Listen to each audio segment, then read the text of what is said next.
Ανίδη. Είμαστε γράφοι από το Athens Jet Ski Club, ένα κλαμπ το οποίο αυτή τη στιγμή έχει περίπου 3 χρόνια ζωής, με 200 και owners jet ski. Η δράση μας είναι να γυρίζουμε όλη την Ελλάδα μέσω θαλάσσης με τα jet ski και να δείξουμε μέσα από τα βίντεό μας πόσο όμορφη χώρα έχουμε. Παράλληλα, θέλουμε να δείξουμε σε όλο τον κόσμο να μιλήσουμε για τα jet ski. Την Κυριακή, λοιπόν, θα είμαστε Κορινθιακός, στη θέση Μοναστηράκι στα Τριζώνια. Καλημέρα, Νίκο Χατζιωαννίδη. Χαίρομαι που τα λέμε. Τι κάνεις, καλά είσαι? Όλη τη συντροφιά, όλη την παρέα. Μαζευτήκατε πολύ, ρε παιδιά. Όλη η συμμορία είναι εκεί, Καλημέρα. Σήμερα είμαστε 56 jet ski.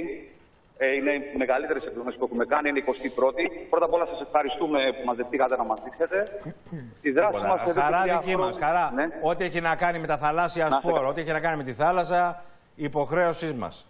Έχετε βοηθήσει και εσείς με τη δικιά σας την εκπομπή με τα 60 λεπτά Ελλάδα. Πολλές φορές αντιγράφω σε σημεία που πηγαίνεις και βλέπω αν μπορώ να κάνω εκδρομή εκεί πέρα σε αυτά τα σημεία. Να είσαι καλά, ρε φίλε. Έχουμε από τις πιο όμορφες χώρες. Η δράση μας λοιπόν εδώ και 3 χρόνια με τον φίλο μου Λευτέρη ενωθήκαμε, είχαμε μια ιδέα να φτιάξουμε αυτό το κλαμπ. Αυτό το κλαμπ τώρα τι κάνει? Δημιουργούμε με την τεχνογνωσία που έχουμε εκδρομές κοντινές. Έχουμε διώξει το jet ski την ιδιότητα ότι είναι μόνο για την παραλία.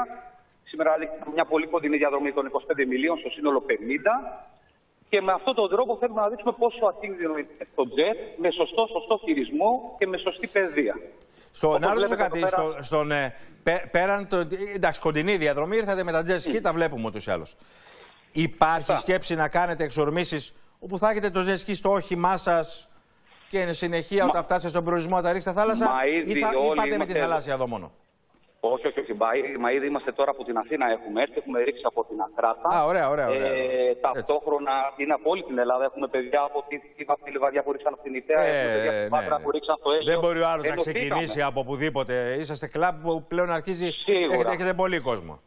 Σίγουρα. Η δυναμική μας λοιπόν είναι να γίνει όσο μπορούμε περισσότερες εκδρομές, να αναδείξουμε μέσα από τα βίντεό μας την όμορφη χώρα που ζούμε.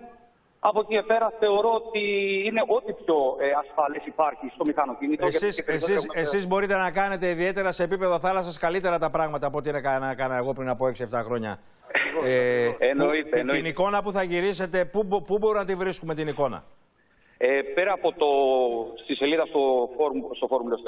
στο Facebook που την έχουμε, στο Instagram, υπάρχει και αναρτημένα και στο Google μέσα. Παιδιά, ευχαριστούμε πάρα πολύ και καλή διασκέδαση. Να είστε καλά. Εμείς ευχαριστούμε και ευχαριστώ όλα τα παιδιά που στηρίζουν αυτή την προσπάθεια, γιατί χωρίς αυτούς δεν μπορούσαμε να κάνουμε. Από λίγο. Για πότε φτάσανε? Και τα βγάζαμε μέχρι στο Skype και είχαμε live view. Ήρθανε εδώ σε μένα, μήπως του μάθανε? Λοιπόν, αυτή η ομάδα με τα jet ski κάναμε ζωντανή σύνδεση πριν από 5 λεπτά. Κοίτα να δεις τι έχει γίνει. Είναι αυτή που έβγαλες από τα Τριζώνια? Ναι. Δίπλα τα Τριζώνια. Καλά, πες μετά καλημέρα. Εδώ είναι οι άνθρωποι. Παιδευόμαστε με το Skype. Αμέ. Δεν να μην ξέρω να έρθω με το jet ski εδώ. Πάω προς τα εκεί, ορίστε. Τι ώρα έχει πάει, έχασα το χρόνο. Είναι 12 παρά 5. Είστε με τα jet ski. Έτσι, να τι άνθρωποι, ορίστε. Τώρα μιλάγατε, το ξέρω, μου μιλάει ο Μάνες στον αέρα εδώ τώρα. Τα λέγαμε πριν από 2 λεπτά, τα ξαναλέμε τώρα. Πρέπει να συνεχίζετε την συνεχίσουμε. κρουαζιέρα, θα την πω εγώ. Για πού πάμε μετά? Μετά είμαστε για τα Τριζώνια εδώ στην ευθεία μας. Έχουμε κλείσει για φαγητό εκεί πέρα και να κλείσει και η εκδρομή μας σημερινή. Από πού έχετε έρθει? Έχουμε πέσει από την Ακράτα. Είναι η πιο δυνατή εκδρομή που έχουμε κάνει με 55 συμμετοχές, 56 για την ακρίβεια. Βλέπετε όλα τα jet. Ναι, τέλεια. Δεν χωρέσαμε καθόλου. Anyway. Από εκεί πέρα έρχονται και τα καλύτερα. Άντε, καλές βουτιές, παιδιά. Καταλαβαίνω αυτή, Νίκο, κάθε Σαββατοκύριακο βόλτα πάνε. Έτσι, θα πιάσω κονέ, θα σε βάλω μέσα. Άντε, φιλιά πολλά.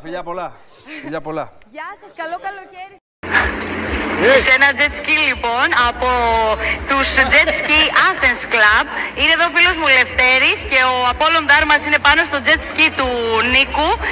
Πηγαίνουμε μια μια βόλτα εδώ να σας δείξουμε την όμορφη αυτή παραλία και από μια άλλη οπτική. Βλέπετε λοιπόν, έχουν έρθει και αρκετά σκάφη σήμερα. Είναι μια πολύ ωραία ημέρα.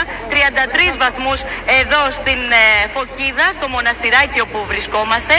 Υπέροχα μαγαζιά όπου μπορεί να έρθει κάποιος με την οικογένειά του, με την παρέα του, με τους φίλους του, να κάνει το μπάνιο του σε πραγματικά καθαρά νερά, υπέροχα γαλάζια νερά εδώ. Έχει και τουρίστες, Βικτωρία, έχουν έρθει? Έχει, βέβαια, έχει τουρίστες, βέβαια. Έχει αρκετούς από Αμερική, συναντήσαμε σήμερα, ενώ μας είπαν από το κατάστημα ότι από όλο τον κόσμο έρχεται κόσμος και φανταστείτε, ρώτησα τι γίνεται εδώ τον Αύγουστο και μου είπαν ποιον Αύγουστο. Οι κρατήσεις μας έχουν κλείσει από τον Ιούνιο. Δεν υπάρχει εδώ ξαπλώστρα να κλείσει τον Αύγουστο. Είναι μια μοναδική τοποθεσία. Είναι η γαλάζια λίμνη εδώ, η οποία είναι υπέροχη, κάνει φανταστικό το τοπίο. Εδώ τώρα βέβαια εμείς είμαστε προνομιούχοι, γιατί όπως σας είπα είναι οι άνθρωποι εδώ με τα jet ski οι οποίοι ήρθαν από την Αθήνα, μπήκαν στο νερό από την Ακράτα και έφτασαν εδώ στην Φωκίδα. Θα επισκεφθούν εδώ το μοναστηράκι που τους βρήκαμε εμείς, ενώ στη συνέχεια πηγαίνουν στα Τριζόνια. Είναι μαγικές αυτές οι τοποθεσίες. Σαν προορισμός είναι απίστευτος, έχει τουρισμό, είναι οικονομικός και απευθύνεται σε όλα τα πορτοφόλια. Εδώ βλέπετε υπάρχει και χώρος για τον κόσμο να κάτσει με την πετσέτα του. Είναι ένα πάρα πολύ ωραίο tour το οποίο κάνεις εσύ με αυτό το jet ski και νομίζω ότι μπορούμε να σας αποχαιρετήσουμε κιόλας. Δώστε και μία γκαζιά για να φύγουμε και να ολοκληρώσουμε τη σύνδεσή μας. Μια γκαζιά. Πάμε. Γεια σας.